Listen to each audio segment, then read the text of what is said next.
Many of them told me that they're simply following a strategy that they have seen being popularized online, dollar cost averaging into the S&P 500 every single month without fail. Please do not blindly follow this advice. For those of you who are new to my channel, I'm Dawn, your favorite finance mama, and I've been teaching and writing about personal finance and investing for the last 10 years, so come along with me. So I'm making this video today because I've been talking to some friends who have started investing in recent years, and when I asked them how they were investing, many of them told me that they're simply following a strategy that they have seen being popularized online, which is to do dollar cost averaging into the S&P 500 every single month without fail. Now, that's actually a decent strategy, but when I asked them which was the counter of choice that they were investing in, some of them told me the SPY. That's when that really took me by surprise. If you're new to what the S&P 500 is, it is very simply a broad market index that tracks the largest 500 companies in the US and pretty much the entire world. The US market capitalization is huge. It's 80 times of Singapore, where I'm based in,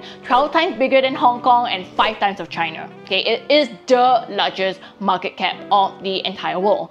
Not to mention, the United States is also home to many of the largest companies worldwide, including names like Microsoft, Apple, and Amazon, companies that are pretty much household names and earn revenue from almost every single part of the world, no matter where you are in. Where if you're new, here's the thing, you cannot invest in the S&P 500 directly because it's an index. What you gotta do is to invest in an exchange traded fund that tracks this market index. And the two most popular ones would be the SPY, which stands for the SPDR S&P 500 ETF Trust, or the Vanguard S&P 500 ETF, otherwise known by the counter name VOO. For many investors, the S&P 500 ETFs are actually a really straightforward and easy way to invest in US companies across multiple sectors, being diversified that way within a single investment itself. Of course, it doesn't hurt that it's really easy to invest in the S&P 500 ETFs because of how tradable and liquid they are, so you can actually buy, sell easily on the open market anytime that you want to. And of course, the historical returns have been pretty sweet over the last 2 decades, about 10% annualized over the last 20 years. So no wonder it's not really surprising, right, that many finance gurus online advocate investing into the S&P 500, usually with the SPY or VOO, which basically looks something like this. Number 1, invest a fixed amount in the S&P 500 ETF every month, either via the SPY or VOO. Number 2, dollar cost average. So let's say you only have $100 to invest every month, then that's it. Otherwise, you can do $500 each month, $1,000 each month. Pick what you want to put in and put in diligently that amount every single month. Step 3, let this compound at 8 to 10% all the way until you become a millionaire or multi-millionaire. Sounds pretty sweet, doesn't it? Really? Well, think again, because I'm going to tell you something that you may or may not already know. If you're not based in the United States and you're not a US citizen, please do not blindly follow this advice, especially if you got it off online. That's because for foreign investors like you and me, we need to actually pay attention to taxes, specifically the taxes imposed by the US government. How do these look like? Well, there's 2 that you really need to know. First would be the 30% withholding tax on dividends. So if you're investing in US stocks for the dividends, you better rethink that strategy. Number 2, there's also up to 40% as state tax on your US assets beyond the first 60K. So what this means is that if you have more than $60,000 in US stocks or US ETFs, then you probably want to pay attention, especially if you were thinking of leaving that behind as a retirement portfolio or legacy for your loved ones in the day that you're no longer around. Over here, you can now see what the rate schedule for these estate taxes look like. So how to interpret this is basically, if you have quite a hefty amount, anything above $60,000 sitting in your investment account, going into US stocks or ETFs, then you really got to take note because you'll be taxed from anywhere between 8 and 20 to 40%. That's not a small sum, by the way, and we'll go into the numbers shortly. Remember that Form W-8 band that you filed annually with your broker? Well, that's your IRS tax form for non-US persons right there. So the first lesson I hope you guys get out of this is that your investment assets in the United States are subject to pretty high taxes. So keep that in mind. Okay, so let's say you were to leave this world one day with about $2 million in your US ETFs portfolios. This is something that you've been diligently adding to every single month doing dollar cost average. And here's the breakdown of how your estate taxes might look like. For your first $60,000, you're exempted, so no taxes there. Yay! That's where the good news ends. For the next 1 million, be prepared to pay 345,800. Yep, that's 6 digits of taxes right there for you. And for your remaining $940,000, well, that's going to be taxed at $376,000 at about 40%. So your total estate taxes that are payable or are bound to be collected from your estate before it gets released to your loved ones would be at $721,800. That's not a small fee. That equates to about like 36% of your entire 2 million portfolio. It leaves only 1.2 million thereabout and not the full $2 million as you thought they would get. And I bet the last thing you want is for your loved ones to get the shock of their life when the IRS sends them a bill for thousands, hundreds and thousands of dollars, don't you? So don't sleep on this. If you're still confused whether or not your US investments will be subject to US estate taxes, one way to check if it does not have a CUSIP. Now, the CUSIP is a 9-character alphanumeric code that basically identifies a North American financial security for the purposes of facilitating clearing and settlement of trades. So if the investment that you're putting your money into does not have a CUSIP, then it won't have any US estate tax implications. Most of them probably would though. You can also see the 30% withholding taxes regarding the IRS international treaties and the estate taxes here. The lesson here is that, in other words, if you intend to leave anything more than $60,000 in your US portfolio to your loved ones to inherit, think again. The tax authorities are probably going to take part of that away.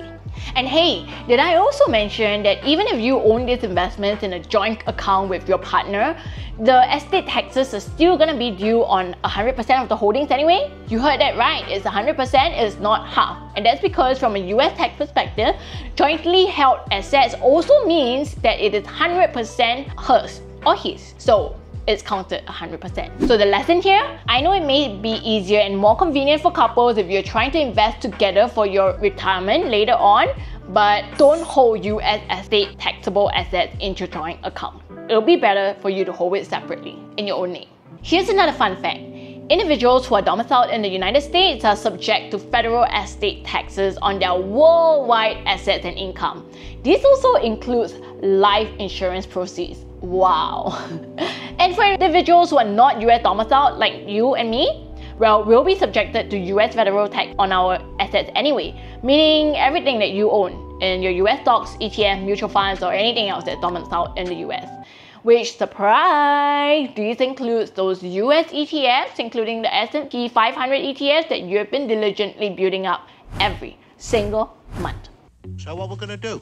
Here's a tip. If you are a foreign investor looking to invest in the S&P 500, you might be better off looking for UCITS ETFs that are domiciled in Europe instead. UCITS basically stands for the undertakings for the collective investment in transferable securities, and this refers to a cross-European regulatory framework for mutual funds. Many of these are actually domiciled in Ireland, which means these Irish domiciled ETFs, such as the iShares Core S&P 500 UCITS ETF, known by the ticker symbol at CSPX, or the Vanguard VUSD or VUAA, these actually reduce your withholding taxes on dividends to 15%, and they help you avoid the US estate taxes entirely. So the solution to all these things that we just discovered: invest in non-US domicile ETFs if you want to avoid the hefty taxes. Here's a table that I have prepared comparing the different S&P 500 ETFs, the most common ones at least, and there are 6 here in this list that I have put down. What you can probably see is that they are